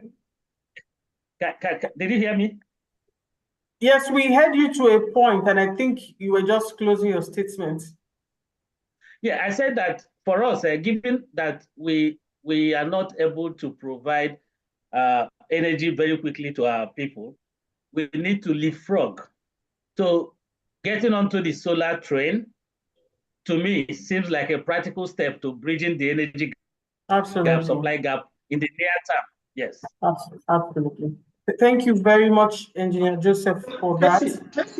Tessie, sorry, please, if I can add, if you can give me just 1 minute for the alternative source of power. All right. So if you're going to speak to us in 1 minute, let it be your closing as well. Just close us in 1 sentence, just to wrap up. We are beyond our time, and people would like to leave now. So just go ahead. Thank you. Like Mr. Joseph, I think we've looked at the coal. We just recently signed a contract with Residence Mint in Bauchi, where we are looking at coal power stations with carbon capture, meaning a zero kind of emission. And we're currently looking at a few projects within Nigeria, the likes of gas to wire, gas to power system, with possibilities of carbon capture, waste to power system with the possibility of carbon capture. So we've identified some few states. We're currently training engineers. Not just that, we're also looking at universities to also train few lecturers on some of these new technologies. Awesome. So this is how far we are going. We're changing the narratives, actually. I assure you, in this office, we are currently using Nigerian engineers to work in Europe and other parts of the country. Nigerians are making everybody proud. So we'll change whatever narratives that is going around. We don't have engineers, we have the engineers. We have petroleum engineers, a lot of few holistic kind of, we're looking at a broader picture of training locals who sign an agreement with the likes of Samsung, the industry, and partnership with some fabrication yards in Dr. Nigeria. Mohammed, please. Nigerians and make sure Nigerians will have access to a lot of this technology. Thank you very much. So this is a call for SPE. I think Dr. Mohammed has a whole lot in his suit that we need to learn from, and I think that opportunity will be provided. Dr. Mohammed Malam, if you don't mind, in one sentence in closing, what do you want to leave us with? Okay, just to add to that, there is actually a Nigerian energy master plan developed by the Energy Commission of Nigeria, which looks at all sources of energy, actually. That is to answer the question on roadmap, including nuclear, and also I think you can look up that was launched in 2022. As my closing remarks, like I've said in the opening, for us, it's energy sustainability. Gas is our destination fuel. And that's why we have the push for gas now from the government. And also share the same sentiment, exactly the same sentiment with Dr. Joe. Ours is not all about energy transition because we are actually energy poor. So we need to get to that level where we are comfortable really to say, okay, now we think of transitioning, because the developed countries are at that level. That's why they start thinking about that. But for us, it's energy sustainability. How can we just continue to do that sustainably? Thank you very much. Thank you very much, Dr. Mohammed Malam. Yeah, Engineer Lisa Emodi, please, in one sentence, you're closing. Okay, yeah, thank you very much. So why the challenges are inevitable to do transitioning, and because we've been grappling as a country with a whole lot of energy challenges. Yeah, but the bigger picture, when we are looking at renewable energy, clean energy, offers us a compelling vision for the future. So I would like us, in our different levels, in our organizations, in government, let's continue to see how we can continue to lend our voice to this energy transition, and let it not be that Nigeria is left behind. Let's move in the direction while we continue to find our balance in the scheme of things. Yeah, thank you very much. Thank you very much. To round up this, we've seen that in all the conversation, there's still a trilemma where we have issues with energy sustainability, energy affordability, and energy security. It's still there, and until we solve that hunger, we can't boldly beat our chest to say we are transiting. We can't transit to nowhere when we don't have anything on ground. So there's a lot of work to do. There's a lot of work. So it's clear that we need technology, number one, which is innovative in the play of reducing emission, strong regulatory frameworks, that's what we've heard today, transparent governance among organizations and ourselves in terms of our practices, equally in achieving the sustainability goals that we have mentioned. Then one of the last one is reskilling. What courses are we taking? How are we enhancing our skill?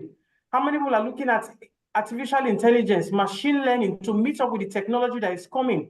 What are we asking our children to read? What are we telling our youth to study? Are we prepared for this change? So in the change management, I think reskilling is something that we need to take up quickly as much as possible. Let this conversation continue. We have heard that it's not a transition for us, it is more of a sustainability. Let's not see it as a challenge. It's an opportunity for us to begin to change the narrative while we will continue to enhance our well-being and the well-being of others. I'd like to say thank you to Dr. Malam. I'd like to equally say thank you to Dr. Mohammed Baba Shehu and Engineer Olisa, as well as our keynote speaker, Engineer Joseph Mwakwe, for this time in sharing with us, from your expertise. We like to say thank you. Your insights will shape our country in terms of moving towards this cleaner energy and saving us from energy gaps that we currently have. It is time to lift these declarations we keep hearing, these buzzwords, off the table. And it's time for each and every one of us, our audience, speakers, every expert, even in the industry, to begin to take up actions. Let's reduce the buzzwords and the declaration I am energy this. In 2060, I'm going to be that. Leave the declarations and take action. Thank you very much. Back to the organizers. I truly appreciate the opportunity and privilege to moderate this session. Thank you. Thank you so much to our moderator. Your skillful moderation kept the conversation dynamic and, of course, very focused. Please, can we give Engineer Tessie some virtual applause? Thank you so much, Engineer Tessie. We are grateful. Thank you. We are grateful to all of our amazing speakers, Engineer John Wakwe, Dr. Mala Mohammed, Dr. Baba Shehu. Thank you so much, all of them. Odisa Emudu, thank you so much. Virtual applause for them, please. Celebrate them so that next time when we call them to come to an SP Abuja event, they would definitely accept, which I believe. Ladies and gentlemen, we are switching gears. In the next 5 minutes, we will be out of this event. Of course, we are advising you today that if you enjoyed today's lecture, if you gained technical knowledge, there is a need for you to be a member of the Society of Petroleum Engineers. Of course, a membership dues is 86,500 naira for new members, 69,500 for renewal, and of course, reinstatement fee is 17,000 naira only. Please take a screenshot of what you're seeing so you can contact our membership chair, Dr. Ogenerumi Ogolo, who will assist you on how to become a member of SP Abuja. Of course, we advise you also take a screenshot of our account details so they can also, of course, make payments where necessary. These are all of our social media pages. This event was live streamed on YouTube. You can always go back on YouTube and rewatch. We are active on LinkedIn, on Facebook, on X, and of course, Instagram. We would like you to also engage our LinkedIn page. Please search on LinkedIn SP Abuja section 119, and then you'll see the post from this event and previous events. We'd like to have your engaging comments and, of course, likes on our page, which will grow our audience. Thank you. Of course, if you have any inquiries, spabuja-info@gmail.com is the right email to send us an email. Ladies and gentlemen, we have an event tomorrow for young professionals. If you're a YP, you should screenshot this so you can register for the event tomorrow. It's by 5 p.m. 30th October 2024. Of course, we're also calling on student members for our abstracts. We have the Dr. Chikwendu Ubani Student Paper Contest. The flyer is on all our social media platforms. Please do well to engage and participate in this call for action. Ladies and gentlemen, let's welcome our programs chair, Professor Kafayat Adeyemi, for her closing remarks. Prof, ma'am. Good evening, everyone. And thank you so much to our panelists, our keynote speaker, our moderator for this fantastic session. This is a topical issue that we can go on and on and on discussing. It brings stakeholders and players in the sector to engage in fruitful dialogue and deliberations. It's been knowledge addition. It's been a fantastic session. I want to most sincerely thank our speakers for taking the time and for always responding to my emails, my WhatsApp. At any time I post a message or a text to them, they're always prompt about responding. I most sincerely thank you for that and for coming to SPE to give us this distinguished Independence Day lecture. So thank you to our participants, attendees, and section chair and other board members. Thank you, everyone, and a very good evening to us all. Thank you, program chair. Please turn on your video cameras. Let's just take a screenshot of those that have attended. Please turn on your video cameras for just a beautiful screenshot. Let's do a virtual photo for all of our amazing participants. I can see the beautiful faces from all parts of Nigeria. Oh, I can see our section director, immediate past section chair, Engineer Victor Anuche. Thank you, sir, for joining us. Thank you, sir. Section secretary, we see you, sir. Okay. Please turn on your video cameras. So in SP Abuja section, when we chant SP Abuja, you're going to respond with inspiring a culture of excellence with your thumbs up. So when I say SP Abuja, you just respond inspiring a culture of excellence with your thumbs up. Are you ready for that? Okay. Some people are not switching on your video camera. Fauzia Ramsey, Dr. Mohammed, Palulu, please turn on your video cameras. Okay. I can see publicity chair, Odafi Atepe. I celebrate you, sir. Good evening. Thank you. Well done. Okay. So SPE Abuja. Inspiring a culture of excellence. Culture of excellence. Inspiring a culture of excellence. SPE Abuja, with a thumbs up. Inspiring a culture of excellence. Thank you so much, ladies and gentlemen. Thank you so much. For 5 minutes, you are allowed to just chat, and 5 minutes will close the meeting. Thank you. Section Director, I greet you. Victor. Yes, thank you. Session Chair, well done. Yeah, thank Well, you. Chair, good evening, sir. Section Apologies for Director. joining in late. Yeah. You have a query. I apologize, sir. Thanks to all our amazing speakers. That query is seconded for other days. Who is seconding my query? Organa, me the second your query.